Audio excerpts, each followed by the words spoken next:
So what's up mga ka-vlog-vlog? Nandito naman ulit tayo sa ating munting YouTube channel. So before tayo mag-start, please like, share, and subscribe sa ating munting YouTube channel.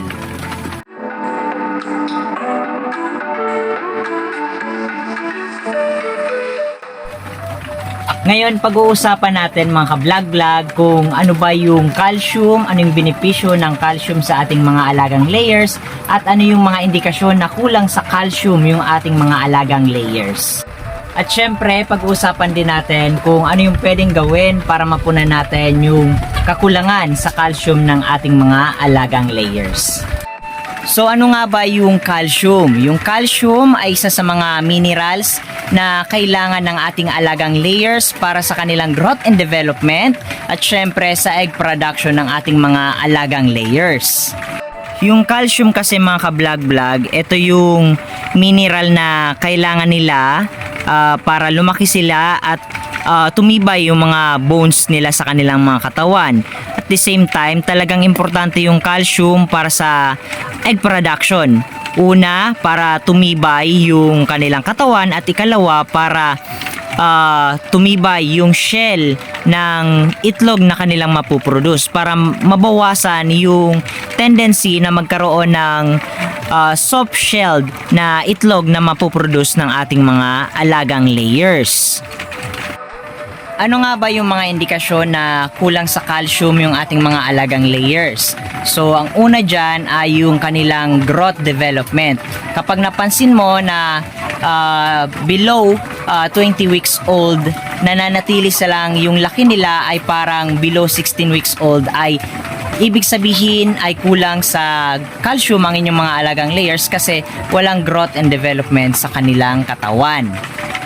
Ang ikalawa sa posibleng pwede mangyari sa ating mga alagang layers kapag kulang sila sa calcium ay posibleng magkaroon sila or mag-undergone sila ng tinatawag nating leg paralysis. And yung egg paralysis na yon, tendency in the long run, possible na magkaroon ng cause or maging cause of death sa ating mga alagang layers. Kaya dapat kapag napansin nyo kulang sa calcium yung ating mga alagang layers ay agad nating bigyan ng lunas yung kakulangan sa calcium sa ating mga layers. Ang mahirap kasi kapag nagkaroon na ng leg paralysis yung ating alagang layer, may tendency na pwede itong mamatay. So yun yung pinaka worst case scenario sa ating alagang layers kapag kulang sila sa calcium. Kaya dapat kapag na-identify nyo na may kakulangan sa calcium or sa kahit anong vitamins yung ating alagang layers, ay dapat mapunan agad natin ang ating mga kakulangan sa ating mga alagang layers. So, yung last but not the least na sobrang laking impact na negatibo sa ating mga alagang layers ay yung pagkakaroon na or pagpuproduce ng maliit na itlog at yung tinatawag nating soft-shelled eggs. So, katulad nito na sobrang nipis ng kanyang shell. So, ito ay magiging parang kalugian sa ating egg farming. So, tendency, sayang yung itlog na to na sana kung na-develop ng maayos at nakapagbigay tayo ng tamang calcium sa ating mga alagang layers ay hindi sana to mangyari. Pero may tendency kasi naman na nagkakaroon sila ng kulang na calcium kasi hindi sila nakakapagtuka ng binibigay na ating mga vitamins kagaya ng calcium. Mga nagtatanong kung ano yung binibigay kong vitamins na may mataas na calcium sa ating mga alagang layers ay yung Sisical.